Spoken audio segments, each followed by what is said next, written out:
আবুল আহাবের সাথে নবীজির 4টা সম্পর্ক ছিল। জোরে বলেন কয়টা সম্পর্ক? আবুল আহাবের সাথে নবীর কয়টা সম্পর্ক? জোরে বলেন। 1 নাম্বার আপন চাচা। 1 নাম্বার কি? নবীর দাদা মুত্তালিবের নিজের সন্তান। নারায়ে তাকবীর। প্রধান শ্রোতার আগমন রাত 12টার সময়। ইতিমধ্যে 5 জন প্রধান শ্রোতা আমাদের ভিতরে এসে গেছে। আল্লাহ তাআলা তাদেরকে বসার তৌফিক দিক। প্রধান বক্তা একটু দেরিতে আসে, প্রধান শ্রোতাও একটু দেরিতে আসে। বসো, মনোযোগ আছে তো আমার দিকে? ওদের ঘোরাটোরা মোটামুটি শেষ, এখন ওরা সব নিয়ে বাড়িতে চলে যাবে। আল্লাহ পাক কবুল করুক। আমিন। মনোযোগ আছে আমার দিকে? ভাইরা আমার 4টা সম্পর্ক। 1 নাম্বার আপন চাচা, নবীর দাদা আব্দুল মুত্তালিবের আপন সন্তান, নবীর বাবা আব্দুল্লাহর আপন ভাই, সম্পর্কে নবীর আপন চাচা হয়। আপন চাচা 1 নাম্বার। 2 নাম্বার, রসুলের জন্মে সবচেয়ে বেশি খুশি হয়েছিল যে আবুল আহাব ছিল, সে নবীর জন্মে সবচেয়ে বেশি খুশি হয়েছিল এই আবুল আহাব। নবী রসুলের জন্মের দিন নবীজির মায়ের মাথার সামনে সারা রাত ডিউটি করেছিলেন যিনি, দাসী সুহাইবা রাদিয়াল্লাহু তাআলা আনহা। তিনি দাসী সুহাইবা যখন দেখলেন আল্লাহর নবী ভূমিষ্ঠ হয়েছেন, খুশিতে আনন্দে দাসী সুহাইবা দৌড় দিয়ে চলে গেলেন পাশের ঘর। আবুল আহাবের ঘরে যেয়ে ডাক দিয়ে বলে, নেতা তুমি জানো না গো নেতা, তোমার মৃত ভাই আব্দুল্লাহর ঘরে আলোকিত করে এই পৃথিবীতে এসেছেন যিনি, লোকে বলে তারে মুহাম্মদ। তিনি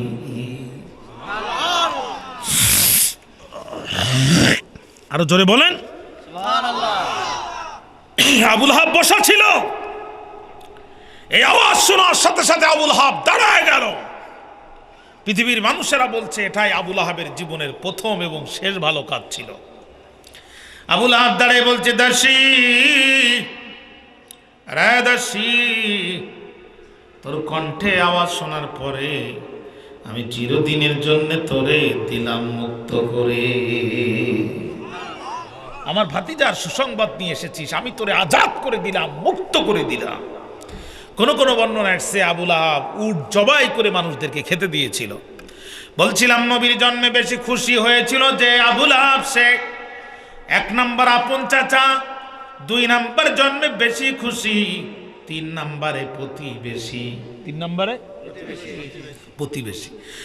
নবীর ঘরের সাথে ঘর ছিল যার, আবুল আহাব নাম ছিল তার। মাঝখানে শুধু পার্থক্য ছিল একটি জিদার। জিদার আরবি শব্দ, যার বাংলা অর্থ হচ্ছে দেয়াল।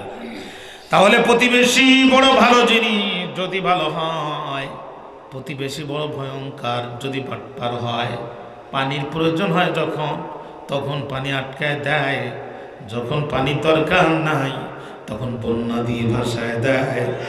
জানতে চাই এই জাতের প্রতিবেশী সমাজে আছে না? না। আপনারা পুতুল নাচ অনেকে দেখেছেন, আমি এত বোকা না যে আমি হাত তুলতে বলবো, ভয় পেয়েন না। পুতুল কি নিজে নিজে নাচে নাকি স্টেজের পিছন থেকে তারে নাচায়? আমার মুরব্বী বলছে নাচায়, রশি টান দেয় যেভাবে পুতুল নাচে।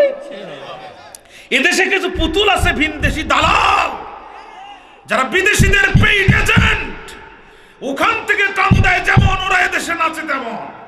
কখনো কোরআনের আওয়াজ বন্ধ করার জন্য 116 জন আলেমের তালিকা তৈরি করে, আবার কখনো শিক্ষা সিলেবাস পরিবর্তন করে শরীফ থেকে শরীফার গল্প ঢুকায় জাতির মধ্যে তারা সমকামিতার বীজ বাষ্প প্রবেশ করতে চায়। আছে না? আছে না? কথা বলেন না কেন? বলছে এতদিন আমি দেখতে শরীফ, কিন্তু আসলে আমি শরীফা। দেখতে কি? কিন্তু মনে মনে শরীফা। মনে মনে কি? দেখতে আব্দুল কুদ্দুস, কিন্তু মনে মনে হালিমা। কথা বুঝেননি? বগুড়ার বাগান থেকে কোনো শিয়াল যদি এসে দাবি করে যে আমি দেখতে শিয়াল, কিন্তু মনে মনে মুরগি। দেখতে কি? মনে মনে। এই শিয়ালকে কি করা উচিত? মুরগির ঘরের মধ্যে ঢুকাই দেওয়া উচিত। মুরগির ঘরের মধ্যে ঢুকাই দেওয়া উচিত। আচ্ছা বলেন তো, যে শিয়াল নিজেকে দেখতে শিয়াল মনে মনে মুরগি দাবি করে, এই শিয়াল চরিত্রহীন লম্পট। এতদিন শরীফ থেকে এখন যারা শরীফ দাবি করে, এরাও ওই শিয়ালের মতো চরিত্রহীন লম্পট। এদের উদ্দেশ্য দুইটা, একটা হচ্ছে জেনাবে বিচার ব্যাপক হারে সমাজে তৈরি করা, 2 নম্বর সমকামিতার বিষ বাষ্প সমাজের মধ্যে ছড়িয়ে দেওয়া। স্পষ্টভাবে বলতে চাই, শহীদ নিসার আলী তিতুমীর বাঁশ দিয়ে ব্রিটিশের বিরুদ্ধে সংগ্রাম করেছিল। প্রয়োজন হলে 14 কোটি মুসলমান পায়ের জুতা দিয়ে ভিনদেশী দালালদের মোকাবেলা করতে প্রস্তুত আছে না নাই? কারা কারা প্রস্তুত আছেন? 2 হাত তুলে আল্লাহকে দেখায় দেয়।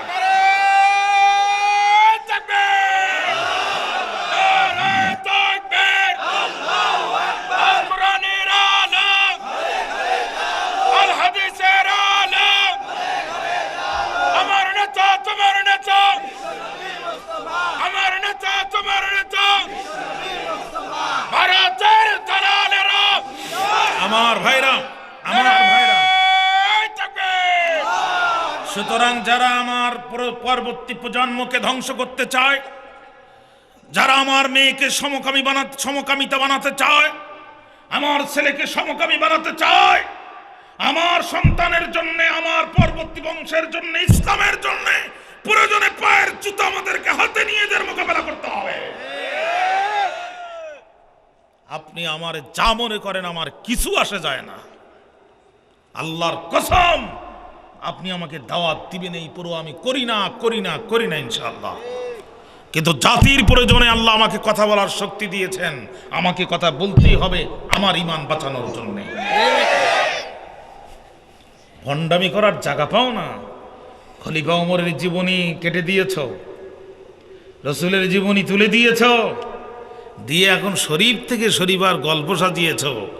স্পষ্টভাবে বলতে চাই, শরীফ থেকে শরীফা গল্প যারা সাজিয়েছে এদের প্রত্যেকেই গ্রেফতার করতে হবে, এদের চাকরি থেকে সাসপেন্ড করে দিতে হবে, জাতির সামনে কান ধরে ক্ষমা চাইতে হবে। তা না হলে 14 কোটি মুসলিম জনতা এদেরকে ক্ষমা করবে না। আফসোস লাগে, কলিজা ছিঁড়ে যায়। একটি মানুষের শরীরে আপনি চাকু দিয়ে টান মারতে পারবেন না, সে চিৎকার করবে। কিন্তু একটি ইনজেকশন দিয়ে, তার যখন চেতনানাশক ইনজেকশন দিবেন, তার শরীরটা অবশ হয়ে যাবে। তাকে আপনি ইচ্ছা মতো কাটবেন, সে কিছু বুঝতে পারবে না। তিলে তিলে এই জাতিকে অবশ করা হয়েছে, এখন অপারেশন শুরু হয়েছে। সুতরাং আমাদেরকে জাগতেই হবে, আমাদেরকে। প্রতিবেশী বড় ভালো জিনিস যদি ভালো হয়, প্রতিবেশী বড় ভয়ঙ্কর যদি বাটপার হয়। 116 জন আলেমের তালিকা তৈরি করা হলো, তাতে আমার সিরিয়াল নাম্বার 25। কত নাম্বার? 25 নাম্বার। আমি আসরের নামাজের প্রস্তুতি নিচ্ছি, আমাকে একজন টেলিফোন করতেছে, মাহবুব ভাই কোথায়? আমি বললাম আমি তো বাসায়। কয় তাড়াতাড়ি নেটে ঢোকেন। আমি কি হয়েছে? কয় খুব জরুরি খবর, নেটে ঢোকেন। আমি কি হয়েছে? মিয়া আপনার নামে তালিকা তৈরি হয়েছে, 116 জন আলেমের তালিকা তৈরি করছে, আপনার সিরিয়াল নাম্বার 25। আমি বললাম লাভ নাই, এগুলো ডেড এক্সপায়ার মাল, এখন সময় আমাদের, আমরাই তালিকা তৈরি করব। আমার বিরুদ্ধে তালিকা তৈরি করলেন যিনি, লোকে বলে স্বাধীনতা যুদ্ধের সময় পাকিস্তানের ক্যাম্পগুলোতে দেশি মুরগি সাপ্লাই করতেন তিনি। আগে মানুষ বলতো সাধারণ কবির, এখন কয় মানুষে মুরগি কবির। এই মুরগি চোরারা দেশে আছে না নাই? ওরা যদি আমার শিক্ষা ব্যবস্থায় হাত দেয়, ওরা যদি আমার ইসলামী তাহাজিব তামুদ্দুনকে ছিঁড়ে ফেলতে চায়, আমাকে অবশ্যই নাম ধরে কথা বলতেই হবে, জাতির সামনে ওদের এজেন্ডা তুলে ধরতে হবে। 1 নাম্বার আপন চাচা, 2 নাম্বার জন্মে বেশি খুশি, 3 নাম্বার প্রতিবেশী, 4 নাম্বারে ডবল বিআই। 4 নাম্বারে, আচ্ছা ডবল বিআই কারে বলে বলেন তো দেখি? 2টা মেয়ে অথবা 2টা ছেলে বিয়ে দিলে ডবল বিআই হয়। তাফসীর রুহুল মানি আল্লামা শিহাবুদ্দিন মাহমুদ আলুসি রাহমাতুল্লাহ আলাইহি বলেন, কানা লি আবি লাহাবিন সালাসাতু আবনাই, আবু লাহাবের 4টা সন্তান ছিল। আবু লাহাবের 3টা ছেলে ছিল। প্রথমটার নাম উতবা, দ্বিতীয়টার নাম মুতআব, সর্বকনিষ্ঠটার নাম হচ্ছে উতাইবা। সর্বজ্যেষ্ঠ উতবা, সর্বকনিষ্ঠ উতাইবার সাথে নবীজি তার 2টা কন্যা উম্মে কুলসুম আর রুকাইয়াকে নবী বিয়ে দিয়েছিলেন।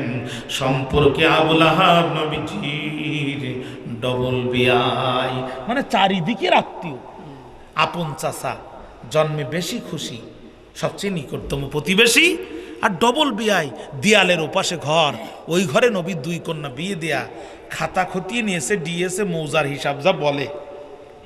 তাতে নবীজির পরে আবু লাহাব ইসলামের প্রথম খলিফা হওয়ার কথা ছিল। কথা বলেন না কেন? তাই হওয়ার কথা ছিল না?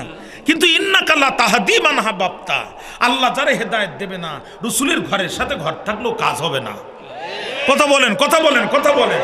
ওর থেকে আমাদের নসিব বহু গুণে ভালো, ওর থেকে আমাদের নসিব বহু গুণে ভালো যে এতদিন পরে জন্মগ্রহণ করার পরও আমরা আমাদের নবীজির প্রতি ঈমান আনতে পেরেছি।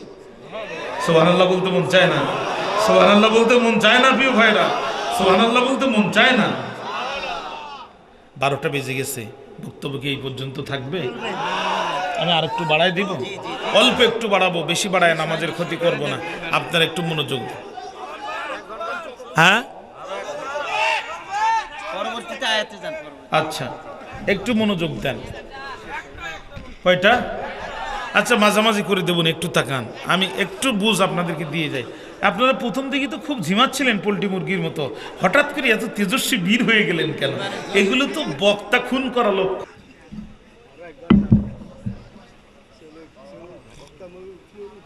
মনোযোগ আছে আমার দিকে? খেয়াল করেন, আমার দিকে তাকান ভাইরা আমার, একান্ত আপনজনেরা আমার, লক্ষ্য করেন আয়াতে কারিমা নাজিল হয়ে গেল। আমার সাথে তেলাওয়াত করেন, আউযু বিল্লাহি মিনাশ শাইতানির রাজীম, বিসমিল্লাহির রহমানির রহিম, তাব্বাত ইয়াদা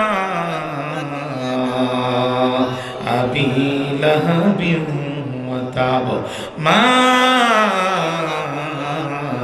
আগনা আনহু মালুহু ওয়া মা কাসাব, সায়াসলা নারান যাতা লাহাব ওয়া ইমরাতুহু হাম্মালাতাল হাতাব, ফি জিদিহা হাবলুম মিন মাসাদ। আল্লাহু আকবার।